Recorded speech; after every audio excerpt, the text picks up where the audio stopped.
Hey guy, this is your boy Manny. Ever wanted to make a podcast but you never really knew how? Anchor is the key. It's free. There's creation tools that allow you to record your podcast right from your phone or computer. Anchor will distribute your podcast to places such as Spotify, Apple Podcast, and many more. Also, you can make money from your podcast right away. You don't need no minimum listenership to start making money. Everything that you need to make a podcast all in one place. So go ahead and get started today. Download the Anchor app at the App Store or go to anchor.fm to get started. What up, y'all? Welcome to another episode of Talking Sports with Manny. And this is your host, Manny. Let's get it.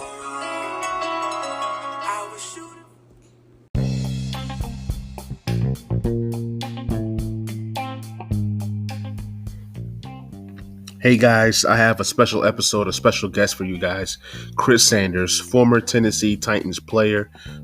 He really gets to share some of his experiences both in college and the NFL, and he gets to tell some stories that he's never told anybody else before. He tells that on my show. So here's the interview with Chris Sanders. Hope you guys enjoy.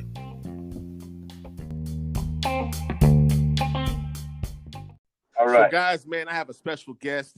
This guy, his name is Chris Sanders. He's a Titans legend, the Ohio State legend, Nashville legend. Oh, you done did it again. I said the Ohio State. You know, it's a hard time, man. No, what's up, man? Welcome to the show, my brother. Man, appreciate you, man. Thank you for having me on, bro. Absolutely, man. So, man, hey, we got a lot to talk about, man. We're gonna, try to get it all in, but I appreciate your time. Sure. So, being a kid out of Denver, Colorado, man, how was it like training up there? Being a kid with the altitude and everything. You know, I've been around all my life. Especially Denver, Colorado. Everybody always talks about the altitude. It wasn't foreign to me because I was around it the whole time. But let me tell you, when I went to the Ohio State University and then I went to the Houston Oilers/Titans and I came back to Denver, I can tell the difference. Sometimes it was hard to breathe. Yeah, man, it was hard to breathe. It felt like I had a snowball in my chest, man, because it was so heavy. But that's why, when I went to Ohio State that I could train a long periods of time because I learned from having the big altitude up in Denver, Colorado. Awesome, man. So tell me about your time at Ohio State. But before then, why did you choose Ohio State? Nah, you gonna get me in trouble. Actually, I know that's a funny story, but when I went on a recruiting trip, I had about 3 or 4 lined up, but Ohio State was my first one. So when I went down there was this cute girl that liked me. So she's like, "Are you coming to Ohio State?" I'm like, "Yeah." And that's how I went to Ohio State. And then after that, it was Arizona State that wanted me to come down and wanted me to go both ways to play, cornerback and wide receiver. But then when I went to Ohio State, I saw the pretty girl. I'm like, I'm not going anywhere because that's the prettiest girl I've ever seen. But then on the flip side, once I got there, I understood the tradition. The tradition was huge. I mean, we have the 2-time Heisman Trophy winner Archie Griffin. You have Eddie George. You have Corey Stringer. You have Orlando Pace. Guys like that made the tradition great. I mean, it just shows you, man, that you can be a part of something great, and I wanted to be a part of that. That's awesome, man. So, speaking of teammates, we're gonna get into like your favorite teammate in a minute. But before then, what was your favorite game or your best game while at the Ohio State? Hey, can I have 2 or 1? Just one game or 2? You can tell 2. Okay. The first one is Wisconsin. This is a primetime game. Scored 2 touchdowns. I scored the first touchdown of the game. It was 76 yards, and then I had another for like 20 yards. And it was just one of those games that was surreal to where, I'm catching the touchdown for 76 yards, and I'm making plays after plays on a national scale. And then on my second game, it was Purdue. It was one of my best games. I think I had 2 touchdowns with that one, but I jumped over like 3 or 4 guys about the 6-yard line to score a touchdown. So that was one of my best games. That is wild right there. I love it. Who was your favorite teammate at the Ohio State? You know what? I had a lot of great teammates. Eddie George, Joey Galloway, Corey Stringer, the guys that I named. But the one guy that sticks out to me, a lot of people might not know him, is Jeff Cawthon. Jeff Cawthon he's a fullback quarterback at that time, and he's one of those guys that'll run through somebody's face. When I say run through somebody's face, if you say run through a brick wall or work hard, he's one of those guys that'll do it. You know, he was a good locker room guy. He was a good guy on the field, and he's just one of those guys that just works hard, blue collar guy, and to say, you know what, whatever you want me to do, coach, that's what I'm going to do. Man, that's so awesome. Man. So I don't know how to say this, but coming in as a freshman at Ohio State, was there like any hazing type thing or? No, it really wasn't. I mean, you know, I know sometimes we look on TV and we see a lot of that hazing, you know, when they show stuff on college, but it really didn't happen that much. I mean, we maybe cut somebody's hair or hide their clothes or something like that. You know, guys are like, man, I just want to play football, but we didn't have to do too much of that. Man, it's still funny to me, man. I see all these movies and I see people having to eat like eggs, raw eggs, and all this kind of stuff. So it's just kind of... Now, when I went to the pros, they got me a little bit. What they did is they took my clothes and got them wetted, and they froze them in the freezer. So I had frozen clothes going home. That is rough, man. So tell me this, man. What was it like playing with Eddie George, man? The guy was a monster. Man, he was unbelievable. And the one thing I love about Eddie is he's probably one of the hardest working guys I've ever been around in my life. You know, we played together at the Ohio State University, and then we played in the pros together and actually went to a Super Bowl together. You know, nobody knows a lot of his story. They just know his accolades. But there's one story I want to share that nobody really knows. It was when we were playing Illinois, and I think he fumbled 2 or 3 times. He says twice, but I know it's probably 3 times. And he fumbled at the 5-yard line, and then he fumbled again.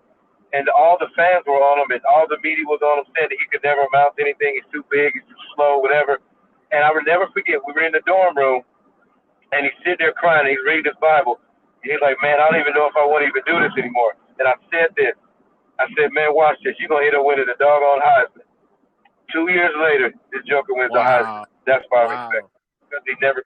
Hey, man, that's awesome, man. That's even, knowing that you are a man of faith, and I am as well, man. Just to prophesy into his life and just speak positive to him, because what you say out of your mouth, you know what I'm saying, is very powerful, man. So, it is. So for you guys to kind of have that bond, that brotherhood, for you to be able to speak life into him and tell him, hey, everything's going to be okay. That's powerful, man. That's powerful. It is, because that's what being a teammate is. We always talk about we love each other and when things go right, but then what happens when things go wrong? Do you still speak life into that person? And that's what a good teammate is. That's what a great team is. A great teammate is not a person who's just running around screaming and cussing everybody out. A great leader is a person who speaks life. And I'm going to tell you a guy who I look up to. I know he didn't go to Ohio State, but he went to the University of Miami, and he played for those sorry Baltimore Ravens. It's Ray Lewis. Ray Lewis. Yes, sir. I'm going to tell you something. He's one of the greatest leaders I've ever been around. And I'm sitting here watching him on the field. We're beating the Baltimore Ravens, and he's still speaking life into his play. Right. I love it, man. I love it. So, man, any other Eddie George stories you got for me? Oh, yeah. We got Eddie George had a nickname. They called him E.T. Yeah, because he had a little bitty head and a big old body, and also his nickname was Beetlejuice. Because you remember in the movie where his head shrunk, but it had a big old body. So Eddie had a nickname. I won't tell him because he might wrestle me. But his nickname was E.T. and Beetlejuice. Oh man, that is funny, man. That is funny. I've had the pleasure of meeting Eddie George in person and then meeting you in person. Y'all are some big guys. People don't realize how big Eddie George is. No, I'm small compared to that dude, man. That dude was huge. He was bigger in college, man. He went to the pros, and everybody, talking about how big he was. He was big in the pros, but he was humongous in college. Huge. Wow. Yeah, man. He's a big dude. So let's switch gears a little bit and talk about your draft process in 1995, man. Being pick number 67, that's amazing. To be one of the top 70 picks selected, that's just awesome. Yeah. So talk to me about how that process went. Did you guys have combines back then? Yeah, we had. Dang, you make it sound like I'm old. The combine back then, like it was dinosaur age. Like back then. Back then, you try to have like the little rubber helmets and everything. Yeah, exactly. Face mask, 1 bar, everything, man. But we did, and just that whole process was amazing because at the beginning of the year I wasn't even supposed to get drafted, and to get drafted in the 67th pick of the third round, and then that same year I made the All Rookie team. I mean, the process was great because nobody knows this. That my freshman year I was in wow. so I had to sit down because of my ACT score was so low. I couldn't even have a locker room, and I had to put my clothes by the coach's urinal every day, so nobody would see my clothes. So then my second year, I do okay, and I play a little bit, but only catch a couple of passes. My junior year, we're playing Louisville, and I drop a wide open bomb for a touchdown on national TV. So then now we come my senior year. I don't have any touchdowns. Nobody's expecting me to do nothing. The third game of the year, I caught 2 touchdowns against Houston, 2 touchdowns against Purdue, 2 touchdowns in Wisconsin, and a couple of more touchdowns. So now we go through the process of the draft. Everybody's talking about, well, he'll be unrestricted free agent. Maybe he'll make a team. So I go to the combine, and I'm in the top 1 or 2. The top 3 in everything, in a 40-yard dash, in a vertical jump, and the L drill. I'm like number 3. So now the buzz is going on to where, this guy might be serious. Then we get to my individual workout, and I run a 4.26. And they're like, whoa, this guy can run. So now they want to see if I can catch the ball, and I caught the ball well. Then all of a sudden, at the end of all that process, they call my name, the Houston Oilers. So that Chris. Man, that's amazing, man. And the reason why I share that story is number 1, I thank God. Number 2 is God brought me through the adversity, and now I did something that I've always dreamt about. Man. That is amazing, man. And what people don't realize is you're a tall guy. You're 6'4", and I feel that any. Oh, I'm 6 feet. They messed up on my thing. I'm 6'6", 6'1". Oh, you're 6'1". Oh, but I'll take it though. But still, it's still good height. It's still good height. I'm taller than you, but it's Yeah. 6'1" is good height. Yeah. Once you're like 6 feet and up, even 6'1", 6'2", that's a big receiver in my book. I mean, you see guys nowadays like the Steve Smiths and the OBJs, Antonio Brown. Yeah. Those guys are small compared to you. You know what I'm saying? So like the game is changing. And, it's changed a lot. It's crazy, man. So do you think that you can play in today's NFL like you did? Oh man, heck yeah! Especially if you can't, if the defensive back can't catch the receiver. I'm having 100 yards a game with 20. Because we should get him up at the line. Right. It's kind of like old school basketball. Yeah. It's like those hand checking and like the bad boys knocking down, Jordan and all these guys. Right. Now today, you see guys like Harden.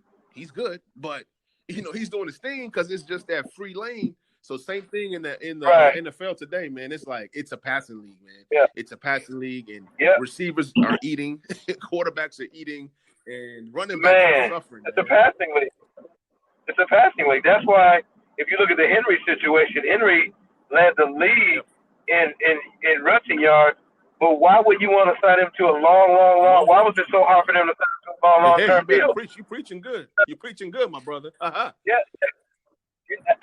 Because the game has changed. It's crazy, man. There's no more old 3 yards in the cloud of dust. They don't do that no more. They want to off. So that's why the running back is almost it's non-existent. It is, man, and it's just sad with what's going on, man. I talked about Henry's contract. He didn't get enough money, man. I'm sorry. A guy that caliber, guy of his caliber, man. Yeah, you try to do like all that funny money stuff at the end, where you kind of give the guarantee. So okay, he'll make $15 million this year, but come on. After that, it's just so disrespectful, man, for a guy of his caliber. But at the same time, he has to get all he can while he can. You know what I'm saying? And then after this season, maybe next season, then he can, do what's best for him and his family. So yeah, that running back. But see, the thing about it is, look at Ezekiel Elliott. He's only making $14 million or $15 million a year, and he is one of the best backs in the league. So it's just not. I mean, it's just not a running back league. It's more of a pass, quarterback and receiver. Quarterbacks and receivers are deep. Chris, so But let me also say this though: they don't build running backs like they used to. the Emmitt Smiths, the Eddie Man. George. These guys, when you look at Eddie George's numbers, 16 played games, Man. 16 played games, 16 played games. How many running backs actually play 16 games today? And it's a testament to how things were back then and the training and whatever. Today, you got guys sitting out week 16 and 17 for playoff implications. What is that? You know what I'm saying? So it's different. You know, and it all goes back to preparation. The reason why Eddie didn't miss any games is because he prepared like he wasn't gonna miss any games. I mean, this guy was doing yoga. This guy was doing ice baths. This guy was, working on the off season. The reason why a lot of those running backs don't last is because they stopped working. That's what. And I believe Henry's gonna have a long career because he works. I mean, you can see something. That dog is running hills. He's climbing buildings. He's jumping over skyscrapers. I mean, that dude is balling. Man. He's built different, man. He's built like an old school running back, and he's like to me, he's the purest runner in the NFL. Yeah, but see, check this out. When you get into the playoffs and it's cold and you can't throw the ball and you got 22 running down your face, what you gonna do? Right, hide. Look what they did against New England. Run through their face. Look at what they did against the Ravens. Ran through their face. Right. Hey, that's real talk, man. So, tell me. So you being drafted in '95, man. You also was drafted with the great Steve McNair. Tell me your relationship with Steve. Man, Steve was a great guy. The one thing I love about Steve, man, he was real tough. I mean, he was a tough dude. We'll give you a story. We were playing the Dallas Cowboys, and his finger was turned the other way. And we in the huddle, we're like, man, you need to call timeout. He was like, no, I'm good. He walks up to take the to take the snap from the center, pops it back in, runs a 46-yard touchdown. That's the kind of guy you're dealing with right there. Legend. So you knowing him better than most, did you see this greatness in him when you first stepped on the field with him? Yep, I just knew it was a matter of time. I mean, I know he was still raw of kind of knowing defenses and, understanding coverages and, making the right read. But once he got it, I mean, he got it. I mean, I watched him emerge in 1999 because he knew he was a starter. I think we got hurt and hurt the sternum. But when he came back and knew that this was his team, his whole demeanor changed. Wow, man, that's awesome, man. And you guys, you guys were at Houston. Yeah. You guys now transitioned to Tennessee. What was that move like? It was fun to me. It didn't matter. We could have played somebody's best. Weird. We were sitting in meetings one time, and Bud Adams walks in. He said, "You know what, guys? We're going to pick up and go to Nashville." We're like, "What? What is in Nashville?" I mean, is it just country music singing? Is it a lady with 1, 2, 3 Waffle House? I mean, we didn't know what was going on. We didn't know what the heck was going on. But when we got down here, the people were outstanding, and just the tradition that Nashville has with country music singing, but also in so many other things, the Opryland, the rhyming, all those things, man, were awesome, man. Yeah, and for me, I came to Nashville after you guys lost that Super Bowl, which we're going to talk about. But I grew up in the DMV area, so I'm a Redskins fan. And that 1999 season, man, look, that 1999 season, I felt that we were going to meet you guys in the Super Bowl. And then, Tampa Bay happened, the Rams happened. But that year was really when I got into football. My dad put me on. And, of course, being, raised in D.C., Maryland, that's all I knew. So even now, I live in Nashville. I support the Titans, but I'm still a Redskins fan. You know what I'm saying? I'm a Redskins fan through and through. Right. Now, I did see a picture of you, and I think it was Deion Sanders. Oh, yeah. What was that matchup like, man? Oh, man. Actually, Deion Sanders is a funny dude. First of all, he came up to me and said, "I like your last name," because I'm a Sanders. He's a Sanders. Number two, he's going to ask me, is it a run play or a pass play? Because he said if it's a run play, he ain't going to tackle nobody. I'm like, so I'm going to tell you the pass play so you can cover. So I didn't tell him to play, but I ran him. And I had him beat for like 3 yards, and I'm like, man, I got it. I'm beating prime time. And the next thing you know, man, the ball was overthrown, and I was mad. And it didn't catch the. And it was on Monday Night Football. And I just wish I would have caught it because I was talking bad trash. Deion Sanders was a nut, man. Even his time here in DC, the guy was funny, man. You know, those sleeves he used to wear used to just, man, I used to laugh so hard. Oh man, he's a funny dude. Yes, sir. And I also wanted to ask you, man. Let's get into like that Music City Miracle, man. Tell me, like, just you know, the funny thing about that whole thing is Kevin Dyson wasn't even supposed to be in the game. Number two, they kicked it to a person who couldn't catch a cold, which was Lorenzo Neal, and then you had Frank Wycheck who couldn't throw from me to you. All those guys were in the game when they're supposed to be, but they all worked together as a unit and did what the coach asked me. You know, when Alan Lowry was like, "We're about to do home run throwback," nobody complained and be like, "Man, why are we doing this? Or, how is this gonna work?" We just did it, and that's why it worked. I'm gonna tell you something. It was so crazy that when the referee came out and said that it was good, it sounded like a bomb exploded. I mean, it was unbelievable when they said that it counted. I was like, "What in Sammy Hill's going on?" Wow, man, that's one of the greatest moments that I've seen in my lifetime since '99. It is, man. That and probably that play with Stephon Diggs a couple years ago. Yeah, those are the two greatest for me, most famous playoff moments. You know, I'm younger, so then I didn't, start watching sports until late. Tell me about the Super Bowl, man. You guys get there. I think it's like you guys' second year here in Nashville. Yeah. Actually, it's our third. It was our third. Yeah.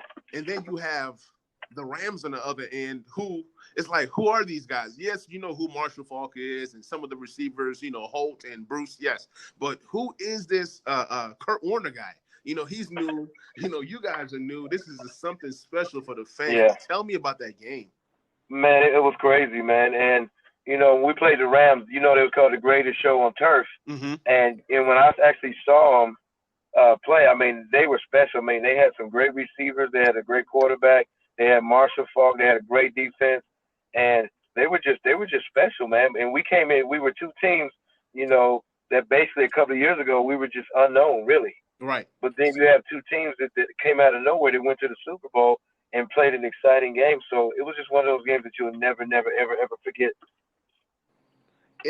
And like I said, I felt that my team should have been there as well. I just felt like that year, even though that was my first year really, watching the NFL, it just felt like a lot of teams were new. It was like a lot of teams were unknown. So anything, it was just kind of wide open. You know what I'm saying? Anything could have happened. You had that great Tampa Bay team. You had you guys. You had the Skins. The Lions were trying, but, they weren't really talking about nothing. But you had teams just all over that were just new. And that's the beauty of the NFL is that it's pretty much new teams each year. You can be terrible one year and then you're great the next year. So that's the beauty of the NFL. It's hard to predict. You don't know who's going to take it. You know what I'm saying? Nowadays, you hear people saying, "Oh, Baltimore," or even with the NFL. The beauty of it is it's just one game, and if you bring your A game on that one game, you can surprise people in the playoffs and get to Super Bowl. So, man, it was just that year was just special for me. Even with you guys' history, that really showed me like this sport. Like I was like, you know what? The NFL is awesome, man. Just my whole first year really watching this thing. And it just kind of just took off there for me. And then like each year, the next thing I know, I'm moving to Nashville and I'm like, oh man, I'm thinking like, what is the city going to be like? Right. I'm hearing people chewing grass and you know what I'm saying? Yeah. Horses. I mean, and going to Waffle House and the lady has one too. Yeah. I mean, for apples. I mean, what are we doing here? Yeah, man. So. But it's a great city. It's so many things, especially downtown is booming now. Yeah. 90 people are moving here a day, so it just shows you that this place is coming, is turning around. So it's good stuff. Yes, sir. So give me your top 5 wide receivers of all time. Chris Sanders. No, I'm just kidding. Hey, I'm just kidding. Jerry Rice, number 1. Okay. I like Jerry Rice. I like was it Taylor from the 49ers? Okay. He was a dog. I like, and then you might get a little old on you, Steve Largent. Okay. because great rounders, and nobody really knows this guy. I mean, they know this guy, but a lot of people might not know this guy. Webster Slaughter. Okay. Webster Slaughter and Joey Galloway. I already know your guy. Why I like this guy is because they were great route runners. Right. And I know everybody say Randy Moss, which Randy Moss is great. Around route runners, man, that I looked up to. Right. And for me, I couldn't stand Joey Galloway, obviously. The Skins. But it used to be some pretty great matchups between him and Darrell Green. That was some of the best, even going back, and just watching these two guys go at it, man. Speed on speed, route runner. I mean, just GOAT versus GOAT. You know what I'm saying? Some of the best matchups that I've seen. So give me your top 5 cornerbacks of all time. I know that you've played against some of the best of the best. What's your top 5? Cornerbacks, right? Yes. Dale Carter from the Kansas City Chiefs. Okay. Aeneas Williams. Oh, yeah. They played for the Arizona Cardinals. What's his name? He used to play for the Redskins. Cornerback, Hall of Famer. Champ Bailey? No. Other than that, it was before him a little bit. And not Darrell Green? Darrell Green, yes, Darrell Green. Okay. Who else? Rod Woodson. Okay. Rod Woodson and I'm trying to think who else. Deion Sanders. That's my guy. Sanders, I know, right? Yep. So I knew everybody you said except maybe the first guy, but everybody else was within my time. And even Aeneas Williams, man, when I got to know him, he was with the Rams and he was still a beast. You know what I'm saying? People like, oh, you got to go back and look at the tapes. He was still a beast, even with the Rams. He was a beast, man. Yeah, man. So, man, hey, Chris, thank you so much for coming on the show, man. Really got to know you more as a person. And thanks for the cool stories. Appreciate it. You're welcome. You are welcome back anytime you want to talk football or just talk about life, man. Tim, let's do it, man. Anytime you invite me, I'm there, boss, man. Hey, thank you so much, man. You're welcome, my friend. You take care. All right, brother. You too. Okay, bye-bye. All right, bye-bye. So, guys, it's a wrap. This is another great episode. Thank you guys for supporting me. Thank you guys for showing love. Don't forget to share this podcast with one other person. Also, follow me on Twitter and Instagram. My handle is @TSWithManny. Follow me on Facebook, Talking Sports with Manny. I'm also on YouTube as well. Love you guys. You guys be safe.